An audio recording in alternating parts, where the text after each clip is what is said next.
Chrétiens, chrétiennes et tous les appelés en Christ, bonjour. Nous arrivons au point important dans notre étude à propos de qui est Dieu. Nous arrivons au nom de Dieu, à la révélation du nom de Dieu. Nous allons commencer cette vidéo à propos du nom de Dieu en 3 parties.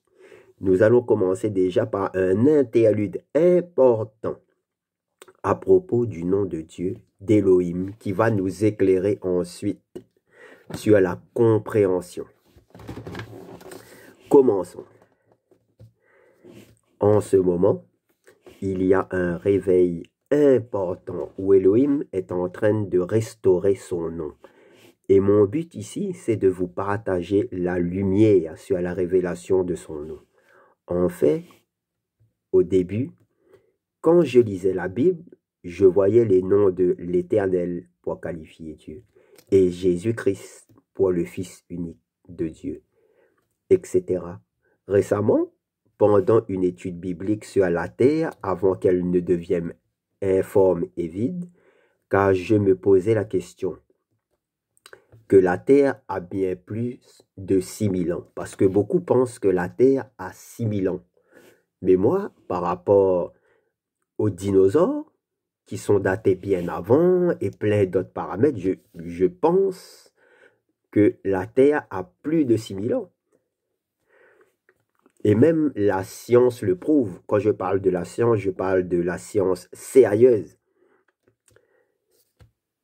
J'ai demandé donc au Saint-Esprit de me guider dans mes recherches, comme toujours, de me guider vers la vérité, de m'éclairer. Et il m'a guidé vers un enseignant que j'ai suivi et que j'ai vérifié ce qu'il disait, comme les chrétiens de Béret, toujours vérifier.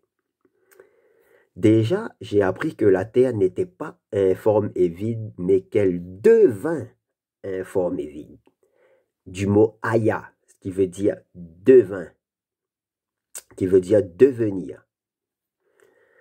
J'ai appris que le verbe être et avoir n'existait pas dans l'hébreu ancien. Donc, si la terre était devenue informe et vide, ça veut dire qu'elle ne l'était pas avant. Et donc, il s'est passé quelque chose pour que la terre s'est retrouvée dans cet état de chaos. Et la parole de Dieu a bien confirmé ce que je pensais. En Ésaïe 45, verset 18, « Car ainsi parle Yahweh, YHWH, le tétragramme Yahweh, qui a créé les cieux, lui qui est l'Élohim qui a formé la terre, qui l'a faite et qui l'a affermi, qui ne l'a pas créé tohu, ça veut dire informe, confusion, vide, qui l'a formée pour qu'elle soit habitée. Je suis Yahweh et il n'y en a pas d'autre. » Ça veut dire que la terre était magnifique avant la Genèse, que la terre avant la Genèse n'était pas dans cet état de informe et vide, et qu'elle s'est retrouvée dans un état de chaos. Donc, elle a bien plus de 6000 ans. La terre a plus de 6000 ans. Ceci m'a mené à Joie 1 et Had dans Genèse. Pas premier, car dans Genèse, on a traduit le premier jour. Non, c'est jour 1 de la création. Ça, c'est encore une correction, car c'était une mauvaise traduction. Surtout dans les Bibles 8 secondes, on dit le premier jour. Non, c'est jour 1. La traduction n'est pas bonne. Ça m'a mené aussi que la lumière apparaisse, etc., etc. Et ça m'a mené droit vers le nom de Yehoshua HaMashiach. En fait, moi qui voulais faire une recherche sur l'âge de la terre, je me retrouve à la lumière sur la révélation du nom de Yeshua. Le Seigneur est fantastique. Dieu m'a amené à la connaissance de son nom original qu'il a révélé dans la Bible, au lieu de chercher des choses sur lesquelles on a peu d'informations bibliques, sur le monde pré-adamique, ça veut dire le monde d'avant Adam et Ève. Et c'est vrai qu'on a très peu d'informations là-dessus. Donc ma recherche, Dieu l'a orientée vers lui, vers son nom. Dieu a une façon d'agir pas comme nous. Là où nous, on veut savoir une chose, une curiosité, il nous amène à la connaissance, à la lumière sur sa parole. Alléluia. Donc, je voulais vous faire part du nom de Dieu, celui au-dessus de tout nom, Yeshua Mashiach. Ce que j'ai reçu, je le partage. Quand nous lisons les Bibles dans notre langue, beaucoup ont oublié que nous avons entre les mains des traductions. Et oui, nous n'avons pas l'original qui a été écrit en hébreu, en grec, une petite partie en araméen. On voit souvent les noms de Jésus, Dieu éternel, mais dans les écrits originaux, il y a les noms véritables, tels que Dieu nous les a révélés. Jésus est une traduction de Yehoshua, qui est l'original, une traduction française. Il existe de multiples traductions du nom de Jésus. En grec, c'est Jesus. En créole, Jésus. Et dans d'autres langues, d'autres traductions, plusieurs traductions variées.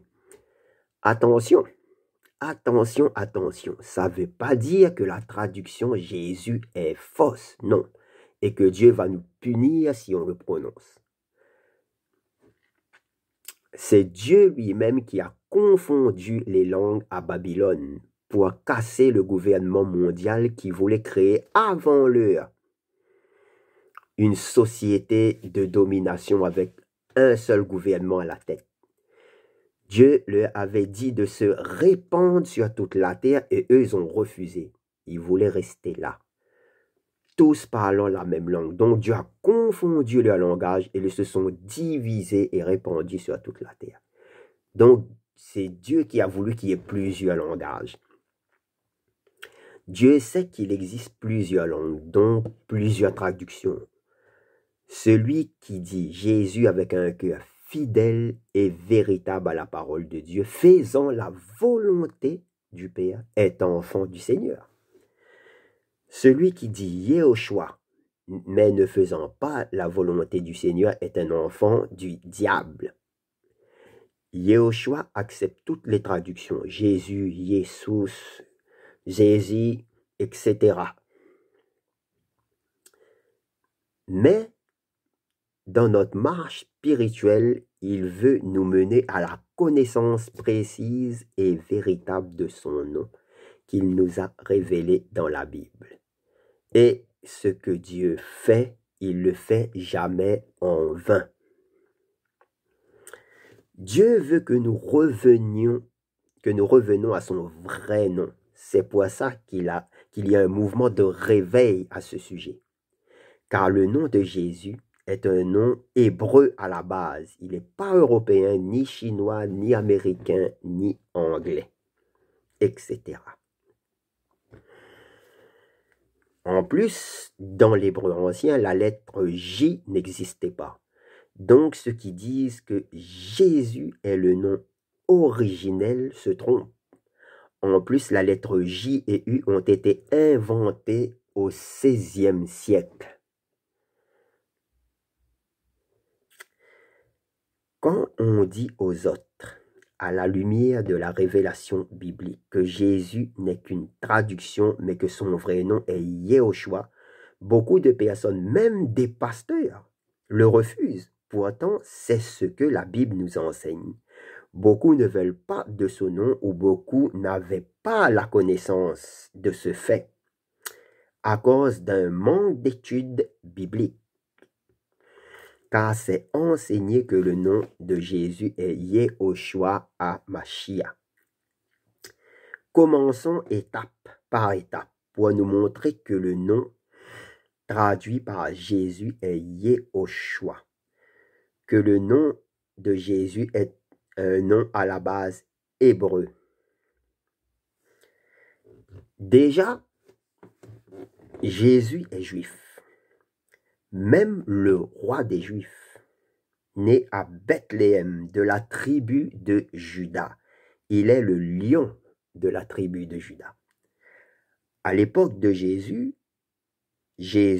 Yehoshua, parlait en hébreu araméen, pas en français, ni en italien, ni en anglais. Joseph et Marie parlaient aussi en hébreu araméen. Donc, son nom était hébreu. Voyons les versets bibliques qui le prouvent. En Luc 1, verset 31. Ça se passe quand l'ange Gabriel apparut à Marie pour lui annoncer la future naissance de Yehoshua. Gabriel dit à Marie, « Et voici, tu concevras dans ton ventre et tu enfanteras un fils et tu l'appelleras du nom de Yehoshua. » À cette époque, la langue où Gabriel et Marie ont parlé était en hébreu, une langue hébraïque. Luc a écrit son évangile, un des 4 évangiles en grec. Il a traduit ce qui a été dit en hébreu à propos de Gabriel et Marie.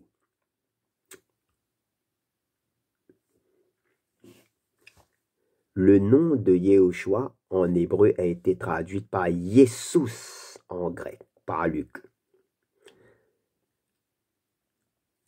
Vous avez compris, Luc a raconté ce qui s'est passé dans le passé quand Gabriel est apparu à Marie, Myriam, et il a raconté le tout en grec, bien que la conversation à l'époque était en hébreu. Voilà. Yehoshua a été traduit en français par Josué, Yessus et aussi Jésus. Yessus en grec. On a ici un mot traduit de 3 manières différentes. Le mot Yeshua a été traduit en français par Josué, Jésus, et en grec par Yessus. Yehoshua est le nom original qui ne change pas, mais sa traduction dans différentes langues est variée.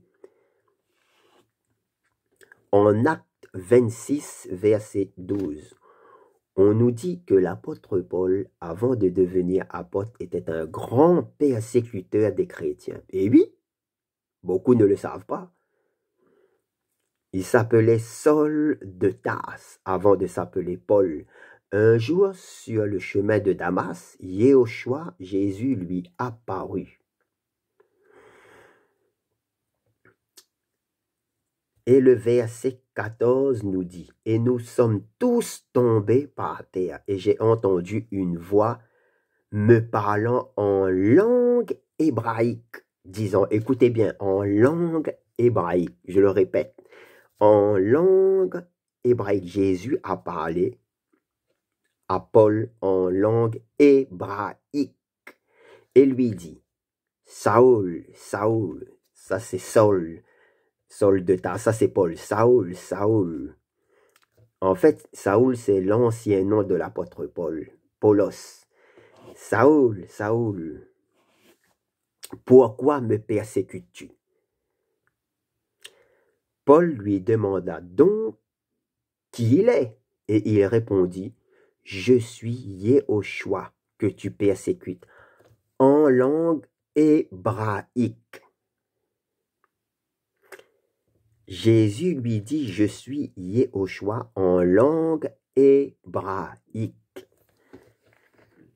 Vous avez compris? Jésus, Yehoshua, a dit à Paul en langue hébraïque, je suis Yehoshua. C'est clair. Yehoshua est le nom véritable, originel du Seigneur. Et dans ce nom, il y a la toute puissance pour ceux qui sont en Jésus-Christ, nés d'en haut, d'eau et d'esprit. C'est ça la réforme ici, c'est la réinstitution du nom de Dieu, l'original, qu'on a vu même disparaître de certaines Bibles. N'oubliez pas que l'ennemi a en horreur le nom de Yehoshua. C'est ce nom qu'il a vaincu à la croix de Golgotha. Et il fera tout pour essayer de le faire disparaître. Mais il ne réussira jamais, car il a été vaincu. Le diable est un ennemi vaincu. C'est pour ça que dans certaines traductions, le nom du Seigneur a disparu, mais Yehoshua a appelé à restituer son nom. Alléluia. Une des Bibles traduites qui a bien restitué les noms de Jésus, de l'Éternel, des apôtres et les noms aussi des prophètes et le reste, est la Bible de Yehoshua HaMashiach. Cette Bible a aussi corrigé beaucoup d'erreurs de traduction. Et j'ai vérifié toujours comme les chrétiens de Béret. Je vous conseille, sans vouloir faire de la publicité, si vous recherchez une Bible sérieuse, en voilà une. Il y a aussi celui d'Osterval qui est bien, celui de Martin. Attention, attention, aucune Bible traduite n'est parfaite. Même la BYM, même la Bible de Yeshua HaMashiach, aucune Bible traduite n'est parfaite. Car toutes les Bibles sont continuellement révisées. Exemple, la Bible de Louis II. Il existe beaucoup de Bibles de Louis II qui est révisée, Louis II de 1910, Louis II, plusieurs Bibles. Donc, c'est toujours révisé. Ça veut dire que le Seigneur va nous éclairer, va nous donner de nouvelles informations. Donc, on va remodifier continuellement. Donc, toutes les Bibles sont continuellement révisées. La Bible parfaite, elle existe. Ce sont les lettres originaux écrits en hébreu et en grec. Et un peu en araméen. Oui, les textes originaux sont parfaits car ils sont directement inspirés de Dieu. Ce sont les textes qu'ont écrits les prophètes et les apôtres. Ces textes-là sont parfaits. Mais les traductions ne sont pas parfaites. Périodiquement, comme je vous l'ai dit, on les révise quand on fait de nouvelles découvertes ou qu'on reçoit la lumière sur des versets bibliques. La marche avec Yeshua est un apprentissage journalier, continuel, jusqu'à son retour. Personne ne peut dire qu'il connaît tous les mystères de la Bible. C'est Dieu dont les voies et les pensées qui sont au-dessus de nos voies et de nos pensées, qui s'est révélé à nous. Il y a sûrement des choses dans la Bible que l'on n'a pas vues ou qui nous a échappé, c'est sûr. Pourquoi le nom de Yehoshua dérange beaucoup? Ça aussi, il faut le savoir. Car certains chrétiens n'ont jamais entendu parler du nom de Yeshua. Il y a deux causes. Ils sont religieux. Il faut dire ce qui doit être dit. Ils lisent la Bible, mais ne vont pas plus loin. Comme si la Bible, la traduction qu'ils ont, est la vraie, est l'original. Ils n'ont pas vérifié les écrits originaux en grec et en hébreu.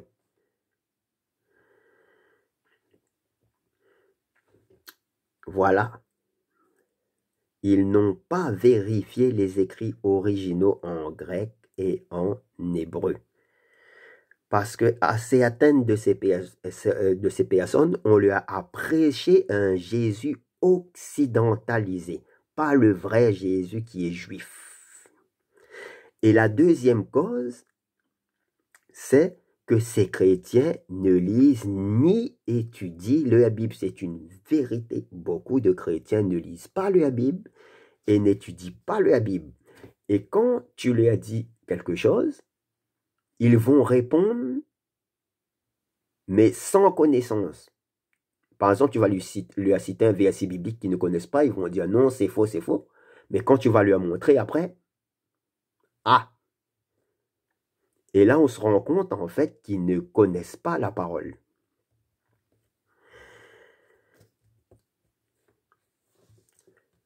Et c'est atteint aussi parce que le nom de Yeshua bouscule la tradition. Ça les dérange. En fait, ils ont vécu des années à croire quelque chose qui n'était pas de la Bible, mais qui était inventé par l'homme. Ce sont des traditions. Et quand tu arrives avec la parole et que tu as dit la vérité, ben ça va bousculer la tradition dont ils étaient dedans depuis des années et des années. Et c'est dur de changer ça. Il y a des chrétiens qui pratiquent la tradition. La tradition, comme je viens de le dire, c'est des façons de faire qui datent des ancêtres, mais qui ne sont pas bibliques. Et quand on va leur dire que c'est pas biblique, ils seront bousculés. Et certains ne voudront pas abandonner la tradition. Les amis, chers frères et sœurs, il faut l'amour de la vérité pour abandonner la tradition. Il faut être ouvert, il faut savoir regarder la vérité en face, tout simplement, et l'accepter. Il y a aussi, pire, l'antisémitisme. Et oui, c'est une vérité. Ceux qui n'aiment pas les Juifs. Beaucoup ont grandi avec la traduction occidentale, Jésus. Mais si on leur dit Yehoshua, ça fait juif. Et là, ça bloque. Au fond, on voit qu'il y a un peu de la colère de l'anti-juif. Et ça aussi, c'est le même principe avec les révisions de la Bible. Une parenthèse. La Bible est souvent révisée. Il y a un Français qui s'appelle Claude Tresmontant de la Sorbonne, en plus philosophe français, a traduit la Bible. Et par rapport aux autres Bibles en français qui avaient la traduction Jésus, il a remplacé par Yehoshua. Et ça, c'est bien. Il a remis le nom original. Il n'y a eu aucun problème ni aucune opposition. Récemment, il y a un Français d'origine africaine a traduit avec son équipe. Il n'est pas seul, c'est avec son équipe. A fait la révision de la Bible. La Bible que je vous ai parlé, la BYM, où il a restauré les noms et effectué des corrections justes, vérifiées. Et bien, il s'est heurté à une montagne d'opposition. Accusé de faux prophètes, blasphème, de sorciers, comme il le dit, de sorciers, etc. La vérité, il faut le dire. Un noir a révisé la Bible et ça dérange. Ça aurait pu être un Chinois qui a révisé la Bible, ça peut déranger. Un Arabe va réviser la Bible, ça peut déranger. C'est parce que c'est pas comme d'habitude, où c'est des Occidentaux qui le font. C'est un Africain, alors là, c'est pas normal. Dans ce que je vous dis, c'est pas une question de racisme, ni rien, mais c'est des vérités qu'il faut mettre sur la table. Jésus, le jour du jugement dernier, va mettre ses vérités sur la table. Tu vois les vérités qu'on ne veut pas parler, qu'on cache tout le temps, là. Jésus va tous les mettre sur la table. Les vérités profondes du cœur. Tout sera éclairé. Ces vérités-là ne sont pas dites pour créer des oppositions, tout ça. Non, c'est pour clarifier les situations, pour regarder, comme je le dis, la vérité en face et de faire les bonnes choses à la place. Cet homme a même été attaqué par sa propre ethnie, par des Noirs même, des Noirs africains comme lui l'ont attaqué.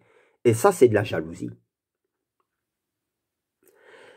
Et cette Bible, il a distribué gratuitement. Parce qu'aujourd'hui, nous nous rendons compte que la parole de Dieu est vendue. La parole de Dieu devrait être gratuite. Et ça, beaucoup ne font plus attention. La parole de Dieu devrait être gratuite. Vendre la parole. Est-ce que Jésus a vendu sa parole? Quand Jésus prêchait, il disait, hop, attendez, c'est 100 €. Jésus a-t-il vendu sa parole? Non, il a dit, ce que vous le recevez, donnez-le gratuitement. La parole que vous recevez, partagez-le gratuitement. La parole de Dieu n'est pas un business ni un commerce. Alléluia.